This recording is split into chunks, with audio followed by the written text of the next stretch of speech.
जय श्री हरि, जय श्री कृष्ण।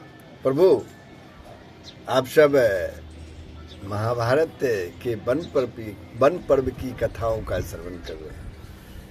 पिछले दिनों आप लोगों जो ने कथा श्रवण की थी वह था भीमसेन के हाथ से यक्ष और राक्षसों का वध तथा कुबेर के द्वारा शांति स्थापन।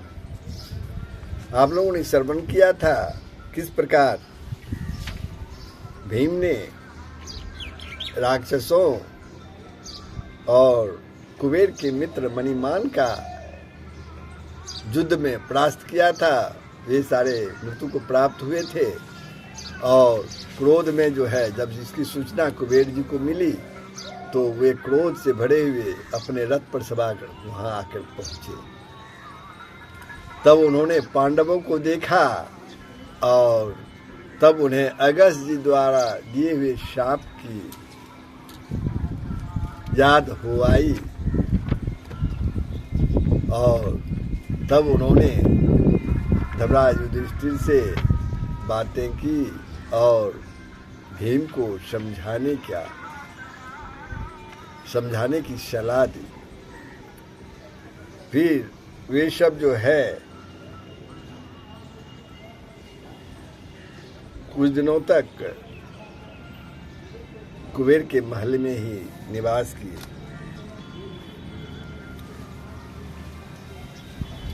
अब जो है आगे की जो कथा है वह है धौम्य का युधिष्ठिर को नाना स्थान दिखलाना और अर्जुन का गंधमादन पर लौट किया। सूर्योदय होने पर मुनिवर धौम्य अपने आह्निक कर्म से निवृत्त हो राजश्री आष्टीसेन के साथ पांडवों की ओर जो है चले। पांडवों ने उन दोनों के चरणों में प्रणाम किया और फिर हाथ जोड़कर अन्य सब ब्राह्मणों का भी अभिवादन किया। फिर धौम्य ने धर्मराज का हाथ पकड़कर पूर्व दिशा की ओर संकेत करते हुए कहा, महाराज, यह जो समुद्र पर्यंत पृथ्वी पर फैला हुआ है, महापर्वत जो ये फैला हुआ दिखाई दे रहा है, उसका नाम मंदराचल है, मंदराचल पर्वत है। देखिए इसकी कैसी शोभा हो रही है। पर्वतमाला और हरी भरी बनावली से यह दिशा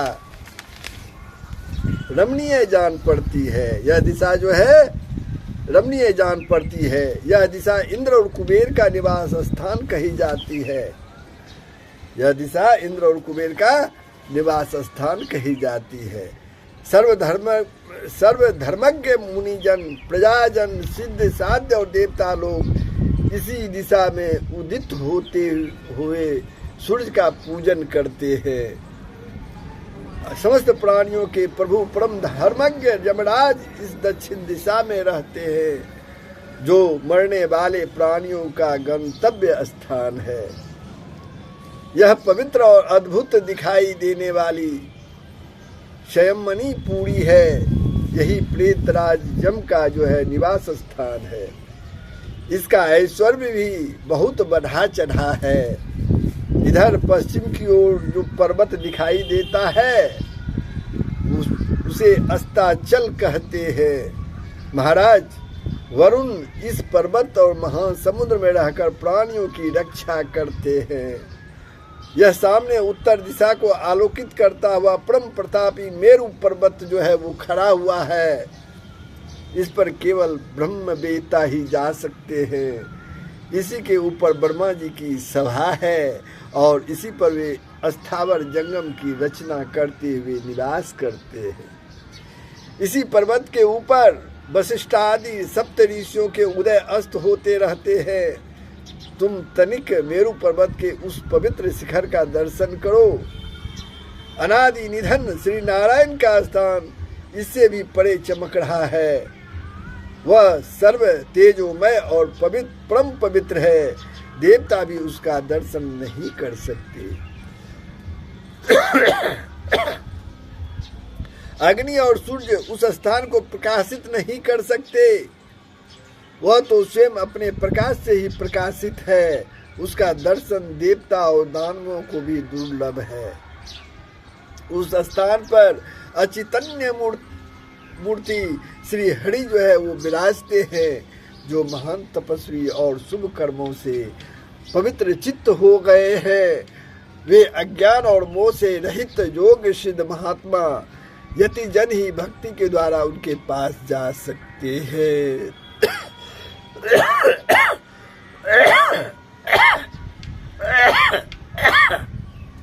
क्षमा कीजिएगा बंधुवर, मौसम का प्रकोप है।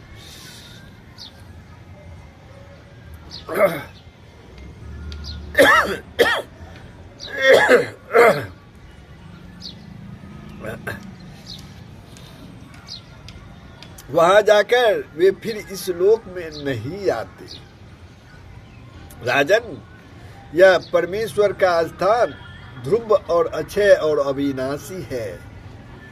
तुम इसे प्रणाम करो। देखो, सूर्य, चंद्रमा और समस्त तारागण अपनी अपनी मर्यादा में रहकर सर्वदा इस पर्वत राज मेरु को ही प्रदक्षिणा करते हैं।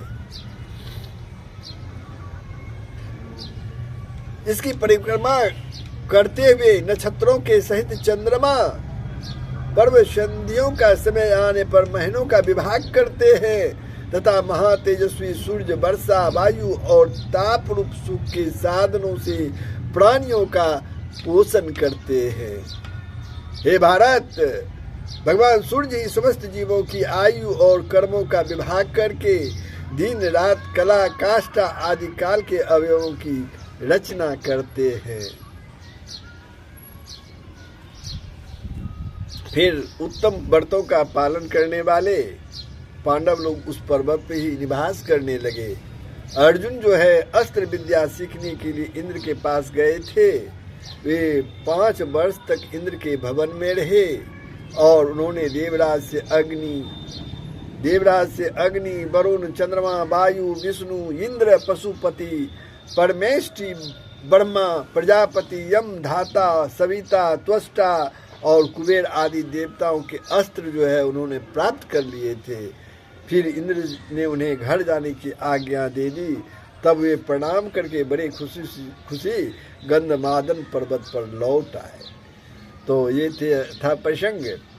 आगे का जो प्रसंग है अर्जुन की प्रवास कथा, किरात का प्रसंग और लोकपालों से अस्त्र प्राप्त करना, ये प्रसंग जो है आप जो है अगले भाग में प्रभु श्रवण करेंगे।